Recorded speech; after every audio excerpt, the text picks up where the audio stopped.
राम राम दोस्तों।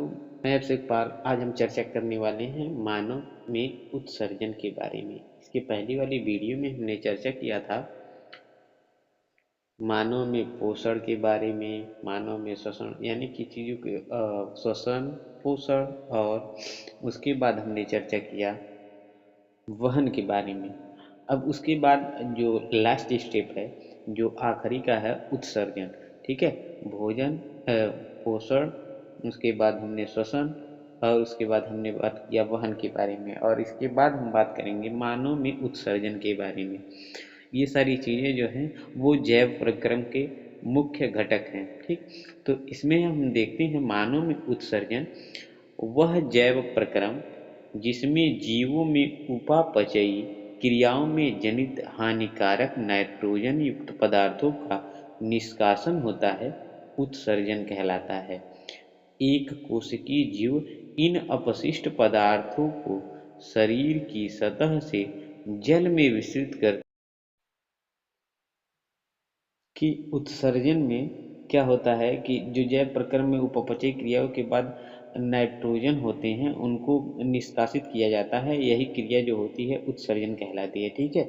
अब इसके बाद बात करते हैं हम कि मानव में जो उत्सर्जन तंत्र की उपस्थिति के अंग हैं वो किस प्रकार से होते हैं, उनका नाम क्या होता है। तो इसमें क्या होते हैं, ये निम्न प्रकार के होते हैं। पहला क्या होता है, इसमें एक जोड़ा वृक्क पाए जाते हैं जिसको किडनी बोला जाता है, और एक जोड़ा मूत्रवाहिनी जिसको यूरेटर बोला जाता है। तीसरा जो है वो एक मूत्राशय यानी कि ब्लैडर बोला जाता है, जिसमें क्या होता है कि वो रुकता है।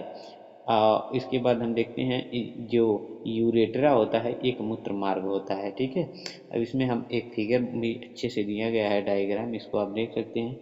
इसमें चीज़ें अच्छे से बताई गई हैं। देखिए, बाह्यवृक्क और धमनी, बाह्यवृक्क का सिरा, महाधमनी, बाह्यमूत्रवाहिनी, महाशिरा, मूत्राशय, मूत्र मार्ग। ठीक है। अब इसके बाद हम देखते हैं, आगे बढ़ते हैं और देखते हैं। देखिए, इसमें दिया गया है वृक्क में मूत्र बनने की बाद मूत्रवाहिनी से होता हुआ मूत्राशय में एकत्रित होता है। मूत्र बनने का उद्देश्य रुधिर में से वर्ज्य, ठीक है, जो रुधिर में हानिकारक और अपशिष्ट बनते हैं वो पदार्थों को छान करके बाहर करना होता है।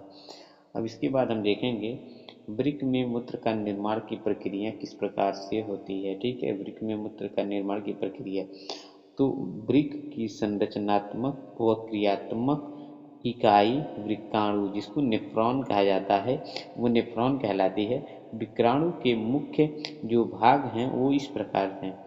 कोशिका गुच्छ यानी कि ग्लोमेरुलस, यह एक पतले भित्ति वाला रुधिर कोशिकाओं का एक गुच्छा होता है। सेकेंड जो है वो है बूमस संपुट। थर्ड, तीसरा जो है नालिकाकार भाग, और चौथा जो है संग्राहक वाहिनी होती है। अब इसके बाद हम देखते हैं कि वृक्क में उत्सर्जन की क्रिया विधि जो होती है वो क्या होती है। तो इसमें देखिए आप लोग, एक फिगर दिया गया है, एक अच्छा सा सुंदर सा डायग्राम बना हुआ है, इसमें हम देखेंगे और लेबलिंग की गई है कि कौन सी चीज़ें किस प्रकार से हैं। ठीक है। अब इसको आगे बढ़ते हैं और देखते हैं कोशिकाओं में कोशिका गुच्छ निस्यंदन। जब वृक्क धमनी की शाखा विक्राणु में प्रवेश करती है तब जल, लवण, ग्लूकोज, एमिनो अम्ल, अन्य नाइट्रोजनी अपशिष्ट पदार्थ कोशिका गुच्छ से छनकर पूमन संपुट में आ जाते हैं। वर्णात्मक पुनः अवशोषण, वृक्काणु के नलिकाकार भाग में शरीर के अन्य उपयोगी पदार्थ जैसे ग्लूकोज, एमिनो अम्ल, लवण व जल का पुनः अवशोषण होता है।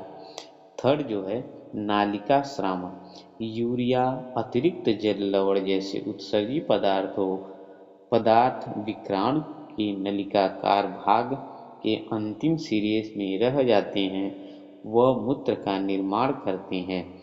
वहाँ से मूत्र संग्राहक वाहिनी से मूत्रवाहिनी से होता हुआ मूत्राशय में अस्थायी रूप से संग्रहित रहता है तथा मूत्राशय के बाद दाब द्वारा।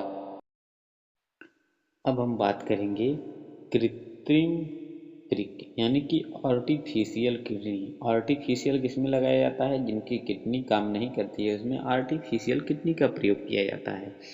कृत्रिम वृक्क अपोहन जिसको बोला जाएगा, यह एक ऐसी युक्ति है जिसके द्वारा रोगियों के रुधिर में से कृत्रिम वृक्क की मदद से नाइट्रोजन युक्त अपशिष्ट पदार्थ का निष्कासन किया जाता है।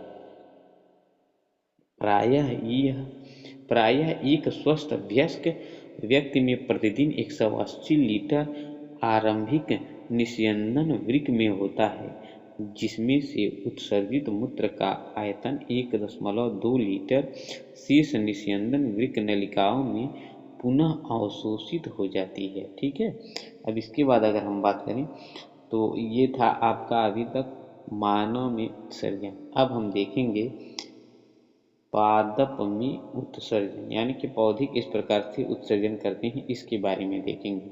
तो क्या देखते हैं हम? वाष्पोत्सर्जन प्रक्रिया द्वारा पादप में अतिरिक्त जल को छुटकारा पाते हैं। ठीक है, ये उत्सर्जित क्या कर रहे हैं? जल को। बहुत से पादप अपशिष्ट पदार्थ कोशिकीय रिक्तियां में संचित रहते हैं।